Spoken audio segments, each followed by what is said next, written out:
Que a infinita misericórdia de Deus e de Jesus nos envolva a todos, hoje e sempre. Nesse momento, nós vamos esquecer as nossas preocupações de natureza material, vamos fechar levemente os nossos olhos e vamos buscar a sintonia com os nossos queridos amigos espirituais, com esses benfeitores, com os nossos espíritos protetores, que vem nos auxiliar nas nossas dificuldades, nas nossas dores, no nosso entendimento, para que nós possamos ter ciência do real papel que temos aqui na Terra. Agradecemos, Pai, por mais essa oportunidade do aprendizado, que todos nós possamos sair daqui muito melhores do que quando aqui chegamos e que algo dentro dos nossos corações se modifique a partir das lições aprendidas nesta noite.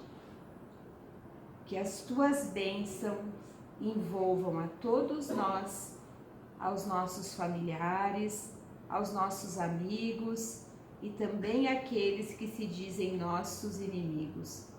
Que tenhamos muita paz. Essa palestra tem como tema primeiras pregações. Para a gente entender o contexto do tema, a gente vai lá no Evangelho de São Marcos, no capítulo 1, onde eu vou mais ou menos contar com as minhas palavras aquilo que está relatado no Evangelho de São Marcos. Ali, nesse capítulo 1, o evangelista nos fala do precursor João Batista, que João Batista era primo de Jesus, e João Batista pregava no deserto, e ele anunciava a vinda do Messias, e que esse Messias, ele não era digno de calçar as suas sandálias. Depois, Jesus se encontra com o Batista, e o Batista o batiza, porque isso já estava nas Escrituras. E aí a gente lembra quando Jesus falava: eu não vim destruir a lei contida nas Escrituras, mas fazê-las cumpri-las. E aí depois disso, João Batista é preso e depois ele é morto, ele é decapitado, porque João Batista pregava no deserto e ele falava da Herodíades, que era esposa de Herodes, e ele falava suas mazelas morais. E isso fez com que Herodíades ficasse com muita raiva do Batista. E por ocasião do aniversário da filha dela, ela pediu de presente a cabeça de João Batista, que foi colocada numa bandeja de prata. Então, Jesus, naquela época, começou as suas primeiras pregações. E ele estava à beira do mar de Tiberíades quando ele avistou Simão e André. E aí eles eram pescadores, pessoas humildes, e aí Jesus chega para eles e pergunta se eles querem segui-lo, que ele os faria pescadores de homens. Imaginemos naquela época, mais de 2000 anos, pessoas extremamente simples, ao contato do Mestre querido, o Espírito mais perfeito que esteve entre nós e que veio nos ensinar a lei do amor. Então, para aquela gente simples, onde ele faz o convite para que eles fossem pescadores de homens, eles aceitam o convite e largam o que eles estão fazendo para seguir o Mestre. Imaginemos o magnetismo do Mestre que deixava as pessoas estáticas pela sua pureza e evolução moral. E agora eu vou ler um trecho do capítulo 1, lá no versículo 35 a 39, que diz o seguinte: de madrugada, quando ainda estava escuro, Jesus se levantou e foi rezar num lugar deserto. Simão e seus companheiros foram atrás de Jesus. E quando o encontraram, disseram: todos estão te procurando. Jesus respondeu: vamos para outros lugares, as aldeias da redondeza. Devo pregar também ali, pois foi para isso que eu vim. E Jesus andava por toda a Galileia, pregando nas sinagogas e expulsando os demônios.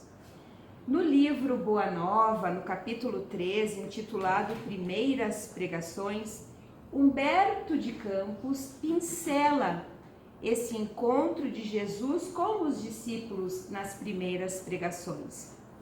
E a primeira exposição doutrinária que aconteceu através do Mestre foi na casa de Simão Pedro.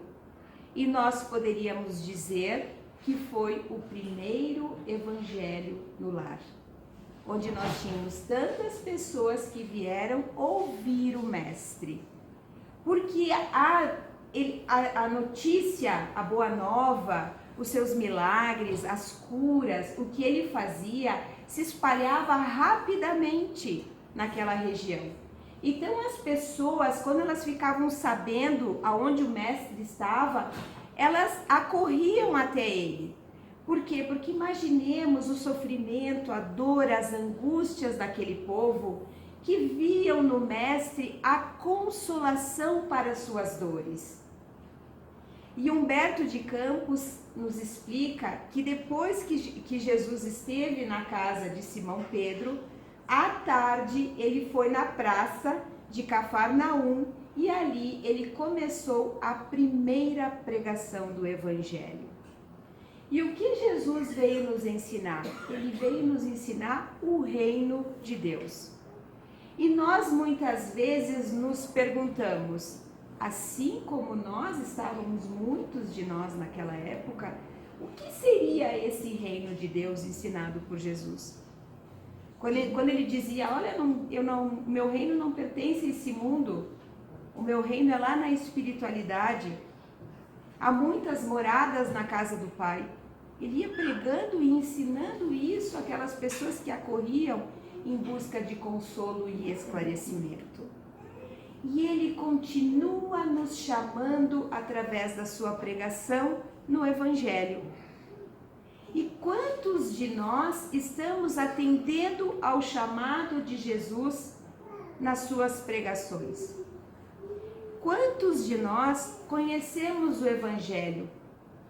Nós podemos até conhecer o Evangelho, sabermos de cor todos os evangelistas, tudo que está lá contido, sabermos os versículos, mas se nós não convertermos os ensinamentos em atitudes, as palavras são vãs. O nosso grande desafio, que é o convite que Jesus nos fez há mais de 2000 anos, é a nossa renovação espiritual. E é por isso que nós estamos aqui de novo, sendo chamados a ouvir as primeiras pregações do Cristo. E aí nós vamos lá para o livro Caminho, Verdade e Vida, onde Emmanuel nos fala do versículo 38 do capítulo 1, quando ele diz: e ele, Jesus, lhes disse para os seus discípulos, para os seus apóstolos: vamos às aldeias vizinhas para que eu ali também pregue, porque para isso eu vim. Então, a tarefa de Jesus foi nos trazer a lei do amor. Nós ainda temos muita dificuldade de entender o real significado do amor ensinado pelo Cristo. Porque o nosso amor ainda é um amor egoísta, é um amor restritivo, É um amor que condiciona. E é muito mais fácil nós amarmos os nossos afetos do que os nossos desafetos. E quando a gente fala da palavra amor, não é ter pelo nosso inimigo ou por aqueles que nós temos desafetos o mesmo sentimento pelos nossos queridos. Amar os inimigos é não desejar-lhes o mal. Mas nós somos ainda crianças espirituais e nós também somos pregadores. E somos pregadores aonde quer que nós estejamos, porque a nossa palavra tem muita força. Podemos usar a nossa palavra de forma construtiva, mas podemos usar a nossa palavra de uma forma destrutiva. E isso é um aprendizado para todos nós. Às vezes nós nos afligimos por conta das nossas mazelas e das nossas imperfeições. Queremos de uma hora para outra nos tornarmos santos. E isso não vai acontecer, porque o processo educativo da nossa alma é um processo lento. Imaginemos que na nossa educação espiritual, nós teremos que nos desenvolver do ponto de vista moral e do ponto de vista intelectual. E intelectualmente é muito mais fácil do que moralmente. Porque o ponto de vista, a nossa evolução moral, ela demanda o quê? O nosso sacrifício. A nossa cota de sacrifício, é a nossa desestabilização. E é isso que Jesus veio nos ensinar. Nos desestabilizar do nosso comodismo. Às vezes está tudo muito bom, a gente está numa boa, está tudo certo, até que acontece alguma coisa na nossa vida. Um sofrimento através de uma doença, nossa, ou de um familiar, a perda de um emprego, uma decepção, uma desilusão. E aí, por que isso acontece? Para nos chacoalhar. Para nos fazer despertar. Opa, tem alguma coisa ali que eu preciso rever na minha vida. Essa dor, essa dificuldade está me chamando para um propósito. E este chamamento, com certeza, é para nos fazer melhorar. Porque os chamamentos que nós temos ao longo da nossa vida, eles não são castigos, porque Deus é um Pai justo e bom.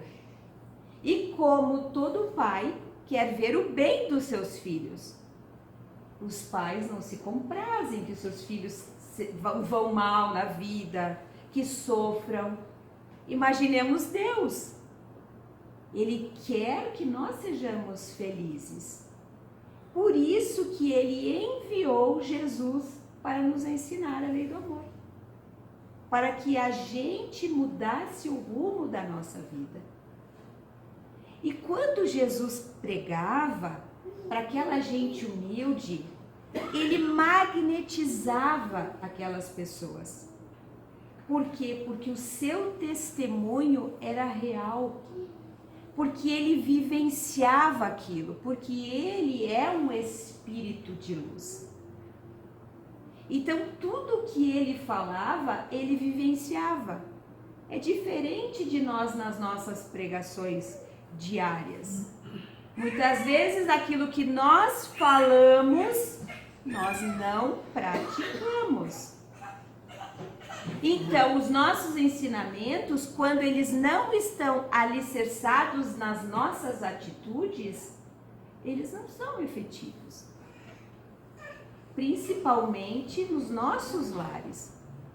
Porque a convivência dentro dos nossos lares, a familiaridade, faz com que aqueles próximos a nós apontem os nossos defeitos. Aí eles vão dizer para nós, ó, tu fala uma coisa e tu faz outra. E imaginemos que todos nós, nesse nosso processo evolutivo, que se chama reencarnação, nós temos uma nuvem de testemunhas. Olha que interessante. E essa nuvem de testemunhas é o plano espiritual. Os nossos irmãos desencarnados, que eles conseguem, dependendo da evolução em que eles estiverem, eles conseguem captar os nossos pensamentos. Então, nós podemos ocultar os nossos reais pensamentos uns dos outros, mas para a espiritualidade não. Porque os nossos pensamentos, eles são plasmadores. O que seria plasmar? Significa colocar em tela. A gente pensa numa flor, o que a gente, automaticamente, quando a gente diz assim, ó, vamos pensar numa flor amarela, numa rosa amarela, todo mundo vai lá mentalizar uma rosa amarela, cada qual do seu jeito, e isso vai criar uma tela mental que nós não enxergamos, mas os espíritos desencarnados enxergam. Vejamos da nossa responsabilidade. Por isso, da advertência de Jesus nas suas pregações foi: orai e vigiai. E quando nós falamos da oração, e quando nós estudamos o Evangelho, nós vamos ver que Jesus orava frequentemente. Por quê? Porque é a oração que nos coloca em comunhão com as esferas superiores. E é através da oração, num gesto de humildade, que nós nos desnudamos perante Deus, fazendo as nossas rogativas e os nossos agradecimentos. Então, se Jesus orava com frequência, e ele era um espírito evoluído, imaginemos o quanto nós temos que orar. Então, quando nós oramos, é quando a gente se coloca em contato com os espíritos superiores, em particular com o nosso espírito, o anjo de guarda, que vem nos confortar, nos consolar, naqueles momentos mais difíceis. Então, a gente também tem que fazer o recurso da oração, porque Jesus nos ensinou. Quando Jesus falava da vigilância, significa a vigilância com relação às nossas atitudes. Por quê? Porque nós temos quem está nos enxergando constantemente. Orai, a comunicação com o alto, e a vigilância para aquilo que nós estamos estudando, a gente possa colocar em prática. E não é uma tarefa fácil. Estarmos reencarnados não é uma tarefa fácil. Por quê? Porque quando nós reencarnamos, e todos nós com um projeto reencarnatório, a gente vem para a nossa evolução. Mas isso, a nossa evolução depende do nosso livre-arbítrio, da nossa vontade. Então, quando a gente diz assim, mas eu não consigo, não é que a gente não consegue mudar, a gente não quer mudar. Por quê? Por preguiça mesmo. Porque nós somos acomodados.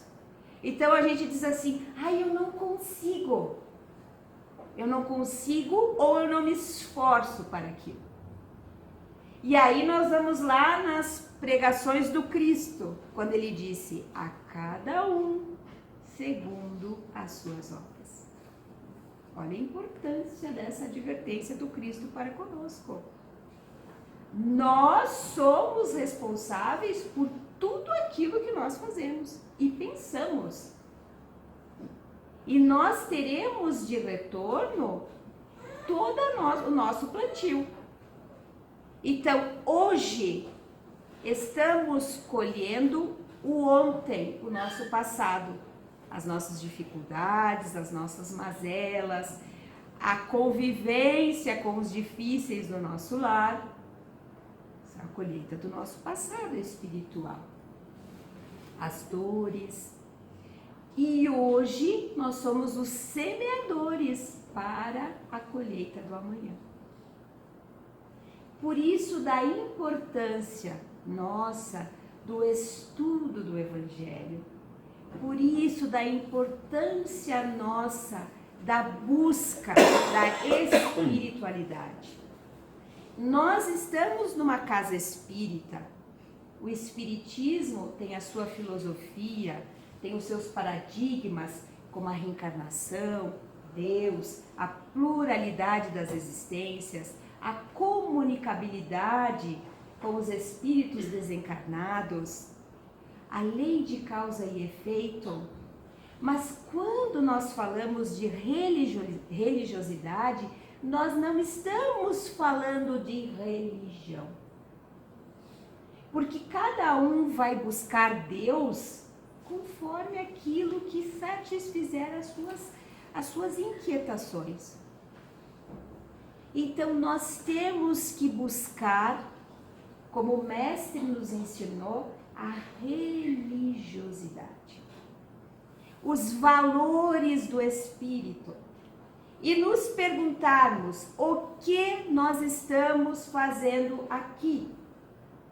Aqueles que acham que estão numa colônia de férias, né? Botaram o chinelinho lá, uma havaiana, chinelo de dedo, e acham que vieram aqui só passear. Estão de férias. E a gente veio para o mundo para trabalhar. Sabe que trabalhar é uma lei divina. Lei do progresso é uma lei divina. E elas estão aonde? Na nossa consciência. Isso tudo Jesus nos ensinou nas suas pregações. E aí ele pregava para quem? Para aquele povo humilde, na simplicidade, lá na beira do lago, lá na montanha, lá na via pública, na praça. Andavam muito os discípulos, os apóstolos. Olha que não era fácil, hein? Pregar naquela época. Hoje nós temos todas as facilidades. Vejamos a nossa responsabilidade. Nós temos veículos que nos locomovem, nos fazem nos locomover aqui e acolá, numa velocidade pequena. Temos as redes sociais. Temos a comunicação com alguém que está do outro lado do mundo em questões de segundos. E que nível que são as nossas pregações?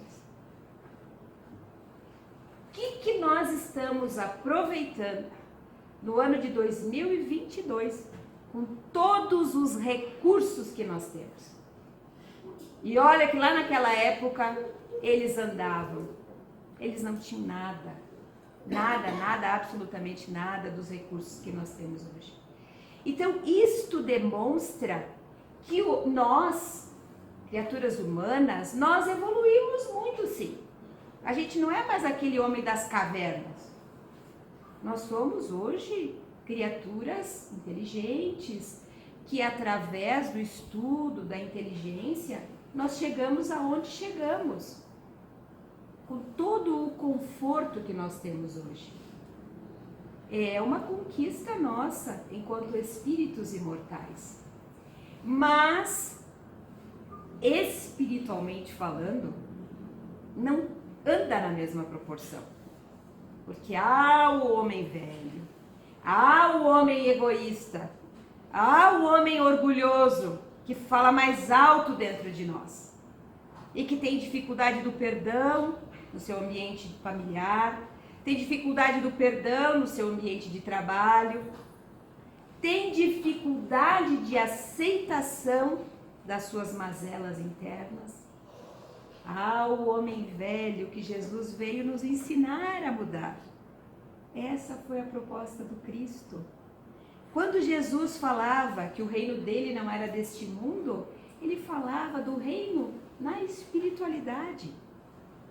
Há muitas moradas na casa do Pai. Nós não somos daqui. Nós somos viajores. A nossa verdadeira pátria é no mundo espiritual. Às vezes a gente tem que desconstruir determinados conceitos arraigados no nosso coração, principalmente com relação à morte. Porque aqueles que morrem, os nossos queridos, eles voltam para casa. Nós é que estamos longe de casa. Porque nós viemos do mundo espiritual para cá. Então nós somos viajores e nós viemos com este propósito de evolução. E esse é o grande desafio de todos nós. É a gente se autoconhecer e aprendermos através da nossa convivência com os diferentes a sermos melhores. O código de conduta nossa é o Evangelho.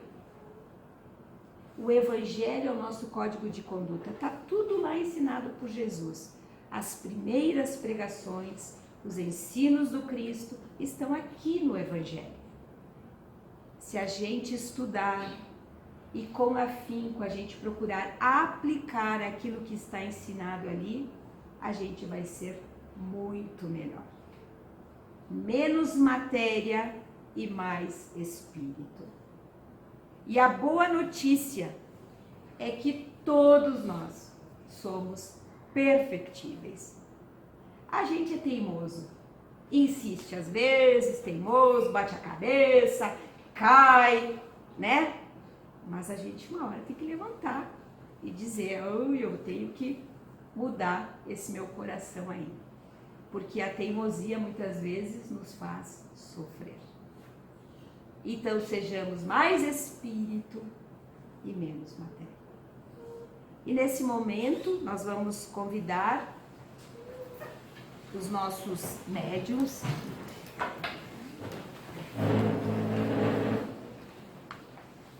para que nós possamos receber os fluidos que viemos em busca, as energias positivas que viemos em busca.